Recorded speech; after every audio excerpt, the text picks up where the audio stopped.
کی پہلی رات میں کیا ہوتا ہے جب فرشتے آتے ہیں قبر کے اندر اور مردے کو اٹھاتے ہیں؟ السلام علیکم ناظرین، میں ہوں مشرم اور آج ہم دیکھیں گے UKZ چینل سے قبر کی پہلی رات میں کیا ہوتا ہے، مفتی عالم مداری اور مولانا طارق احمد صاحب۔ قبر کی پہلی رات یعنی کہ آخرت کی سب سے پہلی منزل۔ جی ہاں ناظرین، جس شخص نے بھی یہ منزل اچھے سے پار کر لی اس کی قبر اور آخرت دونوں ہی سنور جائیں گے۔ اور آج اس ویڈیو میں اسی مدعے پر گفتگو کریں گے ہمارے مفتی عالم صاحب اور مولانا طارق احمد صاحب۔ تو دیر نہ کر کے شروع کرتے ہیں اس ویڈیو کو۔ یہیں سے ویڈیو کا اوریجنل لنک آپ کو ڈسکرپشن میں مل جائے گا، تو شروع کرتے ہیں ناظرین بنا کسی دیری کے۔ قبر کی پہلی رات میں کیا ہوتا ہے جب فرشتے آتے ہیں قبر کے اندر اور مردے کو اٹھاتے ہیں تو کون سے سوال ان سے پوچھتے ہیں؟ دیکھیں، مرنے کے بعد کی جو لائف ہے، مرنے کے وقت سے لے کر قیامت تک، ان میں جو سب سے خطرناک اگر مردے کے لیے کوئی وقت ہوتا ہے تو وہ قبر کی پہلی رات ہی ہوتی ہے۔ وہ ہمارے لیے رات ہوتی ہے، اس کے لیے ایک جیسا ہی وقت ہوتا ہے، وہ قیامت تک رہتا ہے۔ مرنے کے بعد چاہے مردے کو آپ فجر کے بعد قبر کے اندر رکھیں، تدفین کریں، عشاء کے بعد کریں، دن کے 12 بجے کریں، رات کے 12 بجے کریں، اس کو عصر کا وقت، جو نیک بندہ ہوتا ہے نا، اس کو عصر کا وقت محسوس ہو رہا ہوتا ہے۔ وہ وقت جو بہت ہی دنیا کے اندر خوشنما وقت مانا جاتا ہے کہ عصر کا وقت بس شروع ہونے والا ہے، یا عصر کا وقت شروع ہو چکا ہے، ختم ہونے والا ہے۔ تو وہ اگر نیک بندہ ہوتا ہے تو جیسے قبر میں فرشتے آتے ہیں اور سوال پوچھتے ہیں تو وہ ہڑبڑا کے اٹھتا ہے اور کہتا ہے ہٹو ہٹو، مجھے نماز پڑھنے دو۔ یعنی وہ اسے معلوم تو ہوتا ہے کہ ہم دنیا سے انتقال کر چکے ہیں، لیکن اتنا زیادہ وہ اس وقت ہوپلیس ہوتا ہے کہ وہ اسے یہ لگ رہا ہوتا ہے کہ ہماری نماز جا رہی ہے۔ جو انسان، اور یہ اسی بندے کے ساتھ ہوتا ہے جو بندہ دنیا کے اندر نماز کی پابندی رکھتا ہے۔ ان الصلاۃ کانت علی المؤمنین کتابا موقوتا، بے شک مومنوں پر ان کے وقت پر نماز پڑھنا فرض ہے۔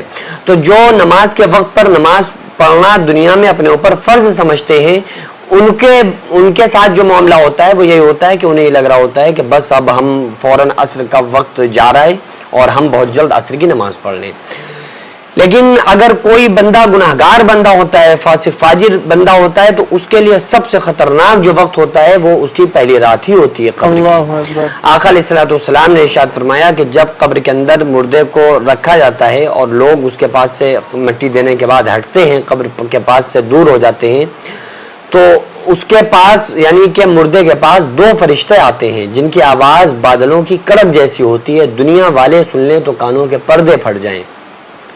اور ان میں سے ایک کا نام منکر، دوسرے کا نام نکیر ہے، اور وہ آ کر 3 سوال کرتے ہیں۔ پہلا سوال پوچھتے ہیں من ربک، تمہارا رب کون ہے؟ ما دینک، تمہارا دین کیا ہے؟ ما کنت تقول فی شان ھذہ الرجل، حضور صلی اللہ علیہ وآلہ وسلم کی، ہمارے نبی کی شان کے بارے میں سوال پوچھتے ہیں کہ ان کی عظمت کے بارے میں تم کیا کہا کرتے تھے؟ تو جو نیک بندہ ہوتا ہے وہ فوراً جواب دے دیتا ہے کہ ربی اللہ، میرا رب اللہ ہے، دینی الاسلام، میرا دین اسلام ہے، اور حضا محمد رسول اللہ، یہ ہمارے نبی محمد صلی اللہ علیہ وسلم اللہ کے رسول ہیں۔ بے شک۔ تو وہ آسمان سے پھر ایک ندا آتی ہے، ایک آواز آتی ہے کہ اس نے سچ کہا، اس کو جنت کا کپڑا پہناؤ، اس کو جنت کا، اس کے لیے بچھونا بچھاؤ، اس کے لیے جنت کی کھڑکی کھول دو، قیامت تک چین اور سکون کی نیند سوتا ہے۔ اور جو گناہگار فاسق فاجر بندہ ہوتا ہے، گناہگار ہوتا ہے اور غیر ایمان والا ہوتا ہے، تو وہ فرشتوں کے سوال کے جواب میں کہتا ہے کہ ہائے میں نہیں جانتا۔ تو آقا علیہ السلام نے ارشاد فرمایا کہ ان فرشتوں کے ہاتھوں میں بڑے بڑے ہتھیار ہوتے ہیں، وہ ہتھیار اگر پہاڑ پہ مارا جائے تو پہاڑ تحت الثری 7ویں زمین کے اندر چلا جائے، قیامت تک ان کے اوپر چلتا ہے۔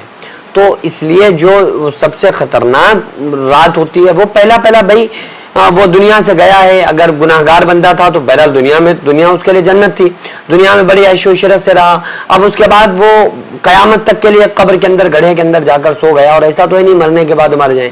مرنے کے بعد مر جاتے تو مسئلہ آسان تھا، جو چاہو زندگی گزارو، جیسی چاہو زندگی گزارو، کوئی پرابلم ہی نہیں ہے۔ لیکن مسئلہ یہ ہے کہ مرنے کے بعد مرنا نہیں ہے، مرنے کے بعد کی ایک وہ زندگی ہے جس میں کبھی مرنا نہیں ہے۔ مرنے کے بعد قبر میں جو مردے کی روح کو اس کے جسم میں واپس کیا جائے گا، پھر اس کے بعد اس کے اوپر کبھی دوبارہ موت نہیں ہے۔ تو سوائے پہلی موت کے ان کے اوپر دوبارہ کبھی موت نہیں آئے گی. تو اس لیے ہم لوگوں کو چاہیے کہ اپنی ان چند سالہ زندگی میں ہم اپنے ہمیش والی جو زندگی ہے اس کو خوبصورت اور بہتر بنا لیں. امتحان ہوتا ہے نا تو امتحان کی تیاری میں بچہ اپنے کھیل کود اور کھانا پینا بچے ترک کر دیتے ہیں کہ ہم اچھے نمبروں سے پاس ہو جائیں تاکہ ہمارا مستقبل سنور سکے, جو ہماری لائف ہے وہ سیٹ ہو سکے.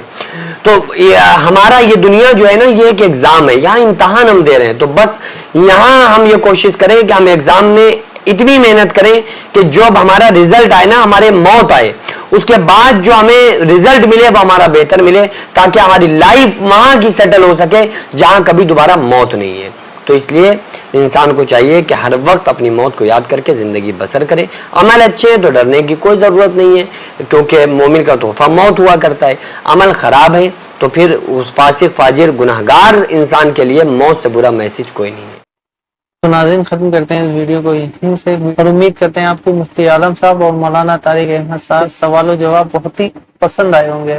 اللہ سے دعا یہی ہے کہ سننے سے زیادہ عمل کرنے کی توفیق عطا کرے. اللہ ہم سب کی قبر کی منزل کو آسان کرے. ہم سب اس دنیا سے جب جائیں تو ایک مومن کے روپ میں, ایک اچھے انسان کے روپ میں جائیں تاکہ اللہ ہمیں ایکسپٹ کر لے. تو انشاءاللہ بہت ہی جلدی ہم آپ کی پھر سے ملاقات کرائیں گے مفتی عالم صاحب سے. تو ختم کرتے ہیں اس ویڈیو کو یہیں سے. ویڈیو اگر آپ کو پسند آئی ہے تو پلیز ویڈیو کو لائک کرنا, چینل کو سبسکرائب کرنا, اور ہو سکے تو دوستوں میں آگے شیئر کرنا. تو جب تک کے لیے السلام علیکم, خدا حافظ.